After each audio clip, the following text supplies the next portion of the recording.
to you. I'm Lisa Boom with the CBC Evening News. With mere hours to go before Barbadians head to the polls, the various political parties were out in full force last night in an attempt to sway voters. At a meeting in Deacon's to support DLP candidate for St. Michael Northwest, Chris Sinclair, Prime Minister Fendel Stewart said Barbados is on its way to becoming a successful small island developing state. Barbados has gone through some very tough economic times, but Prime Minister Fendel Stewart says all is not lost for the island because the light at the end of the economic tunnel is getting brighter. Barbados is well on the way to realizing its full potential and actualizing its full promise as a small island developing state. And a lot of that has to do with the fact that Chris Sinclair, as Minister of Finance and Economic Affairs, had the courage to make tough but important decisions which have redounded and will continue to redound to the benefit of the people of Barbados. This was supported by Agriculture Minister Dr. David Estwick. He says now that the DLP has piloted the country through the tough economic times, its next step is to find ways to grow the economy and save foreign exchange. The candidate for St. Philip West says the DLP has strengthened tourism and started growing the renewable energy and offshore medical education sectors. The fourth and fifth elements are tie agriculture to tourism via incentives. Make sure that we begin to produce value-added products for agriculture and center agriculture via investment and incentives to provide the goods that the tourists want to eat in Barbados. And all the imports, we want to produce them locally. Now, pray tell me, that ain't no glitz and glamour. That is how you grow an economy that is struggling with growth in a recession. And Dr. Estwick contends that this cannot be done by the Barbados Labour Party's policies, which will only worsen the deficit and drain the island reserves. Politicians must never forget where they came from. In fact, Minister of Finance Chris Sinclair says the experiences of politicians before ascending to heights of public life must inform their decisions.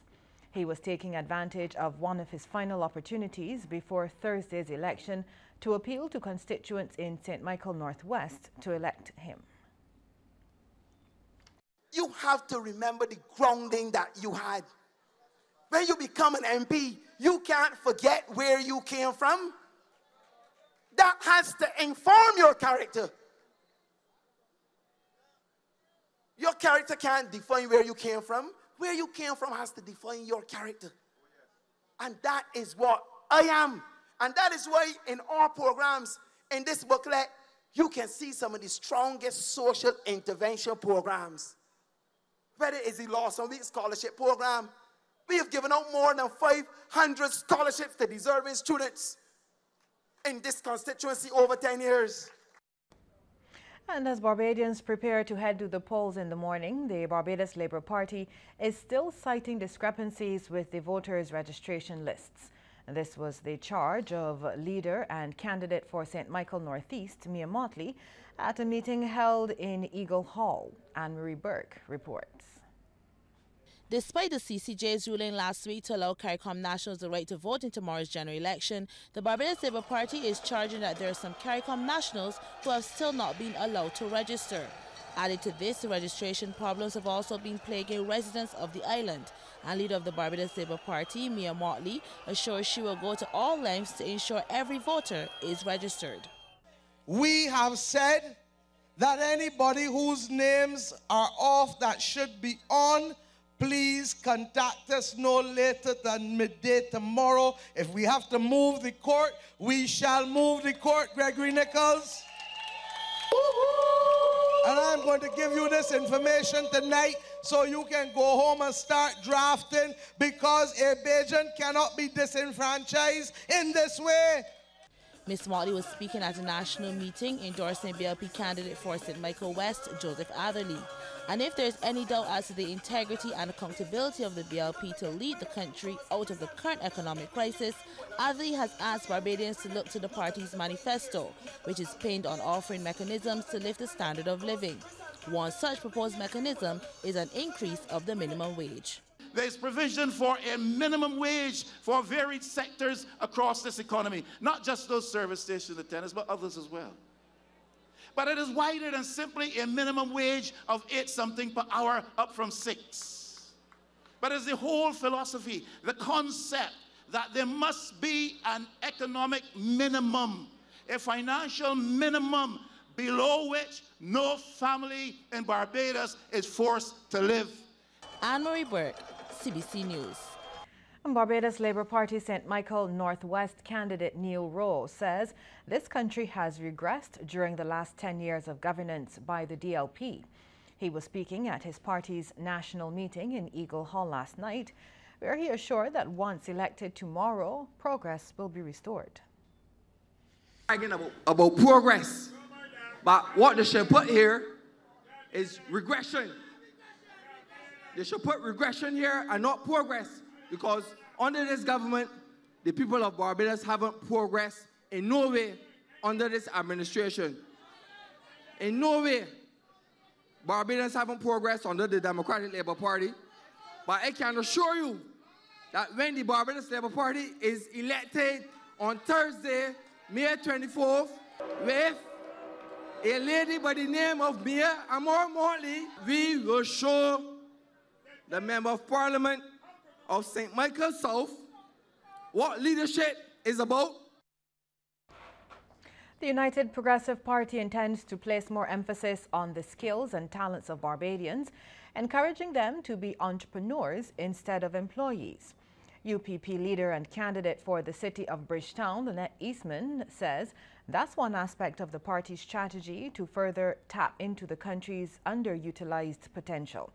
It comes from her belief that there are enough academics on the island, but a shortage of creators whose products could be in demand globally.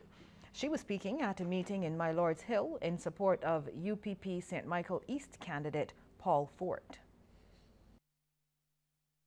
Not that someone who does exceptionally well academically will not be an inventor as well. Far from the truth. But what we're saying in the United Progressive Party is that every child is born with a talent. Every individual can develop a skill, and we need to leverage those in order to develop Barbados and have Barbados move forward. We do not have enough people in Barbados who are creators, entrepreneurs, and business people. We need far more of those.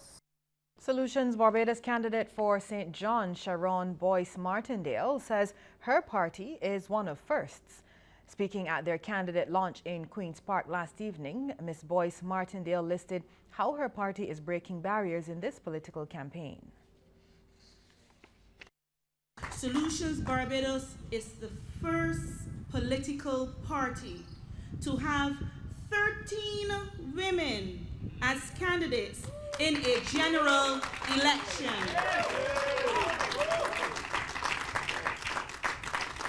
Solutions Barbados is the first political party to have 3 married couples as candidates.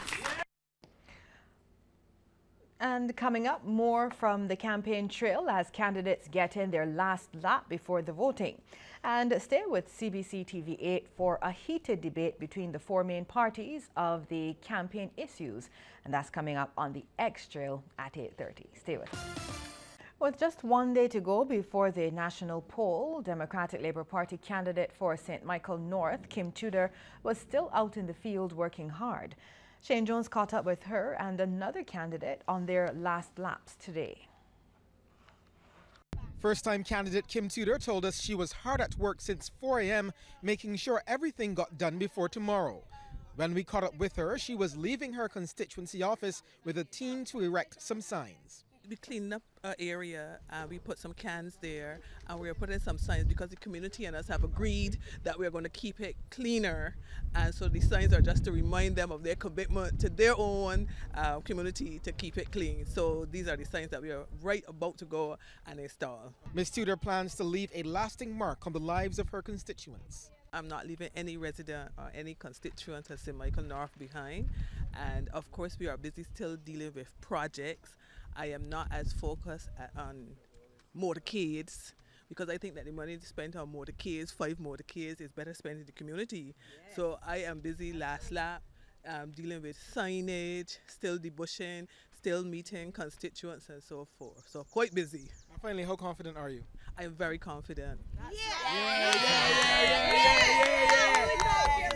Meanwhile, candidate for St. James South, Donald Innes, had this last message. I think we've offered a safe and stable hand on the reins of government and piloting Barbados into safe harbor, where we are now in a position to really pull this country upward and onward, and to build a far more resilient economy and a far more vibrant society as well.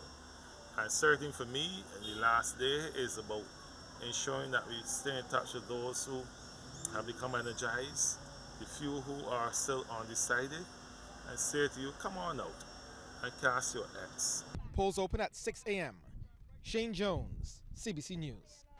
If the United Progressive Party secures the majority of seats in tomorrow's general election, its first order of business will be stabilizing the economy. That's according to party leader and candidate for the city, Lynette Eastman. CBC spoke with Ms. Eastman as she engaged constituents one last time ahead of the election. As a newcomer to the fray, the United Progressive Party lacks the resources of the two traditional parties. However, party leader Lynette Eastman says the party's campaign, launched last year, has focused mainly on talking to as many people as possible and holding community meetings. Hopefully, people have heard our message and they're convinced by it. But as you would know, people are used to voting for two parties. So even though they're saying to us that they want a real change, because in 2008 they voted for change and they didn't get the real change that they wanted. So that continues to be the cry that people have, that they want this change. So hopefully our message has got through and they're willing to vote for us, but we won't know until tomorrow. Ms. Eastman took time from her final walkthrough in Vine Street, the city, this afternoon to speak with CBC. She says one of the main concerns weighing heavily on the minds of Barbadians is whether their children and grandchildren will have better opportunities than they had. Should the party win the election, priority will be given to stabilizing the economy. The first order of business does have to be looking at the state of the economy, looking at the loans that we have to repay, and therefore looking at the mechanism by which we can meet our obligations internationally. And at the same time, though, we have to start looking very seriously at our proposal to diversify the economy and earn more income, because it's not just about debt financing. The bottom line is that Barbados has to earn more money. The United Progressive Party has a total of 23 candidates contesting tomorrow's election. Sharika Griffith, CBC News. Solutions Barbados St. Joseph candidate Jennifer Hyland was busy in the constituency this afternoon with some last-minute canvassing. Rianne Phillips tells us more. It's her first time contesting a general election, but Jennifer Hyland is relaxed and upbeat. The Solutions Barbados candidate is vying for the St. Joseph seat. She's going up against Dale Marshall from the Barbados Labour Party, Dennis Holder from the Democratic Labour Party, and independent candidate Randall Rouse. Those who I have spoken to are willing to give Solutions Barbados and to give my candidacy, an opportunity, because I do have plans, creative ideas that can create economic activity in this constituency. During a last-minute canvass in Lamins, she spoke with residents yet again. Well, they say women get things done. And I've been hearing on the ground that, you know, it's just a lot of empty promises that have not been kept, a lot of frustration. I receive private messages in my inbox and I try to answer all of them. I try to go and see people and they are frustrated because they've been told that they will be helped and it has not come through. With tomorrow being election day, she's sticking to one plan. Well, my plan for tomorrow is just to move around the polling stations. As you know, this is a first for me. And so I've been relying heavily on my returning officer, very, very wonderful guy and very accommodating. And at the end of the count, maybe I'll be there at the very end of the count, but we will be heading down to our headquarters in Hastings to sit with my colleagues to see the outcome of this very historical election. Polling stations open from 6 a.m. tomorrow. Rianne Phillips, CBC News. Democratic Labour Party candidate for St. James Central, George Connolly, has answered the calls of residents of his constituency who have been clamoring for a play park. He has overseen the erection of a park at Fitz Village. Now, that park consists of slides and spring riders. It's a welcome addition to the St. James community. Mr. Connolly isn't buying excuses pushed over time, as he says residents have been calling for the park for years. I am not one who is all about giving promises and saying we're going to do this and keep kicking the can down the road and then making excuses about you're in office or not in office to make things happen. I believe that there's enough talent, there's enough goodwill, there are enough resources for anyone, and you don't have to be a politician to do it, for anyone to activate the community and make things happen. And I think it's just window dressing when other representatives say they're not in office. And even when they're in office, things don't happen. Well, over the past 6 months, Mr. Connolly was also instrumental in the building of steps along a nearby popular thoroughfare in St. James Central. He says young people are being feted and reportedly given cash, but he's about building communities in St. James Central. He called for an end to the intolerance and childish behavior of supporters of the Barbados Labour Party. Where they tear down posters every day. And we put them back up every day. And they tear them down every day in a couple of particular areas.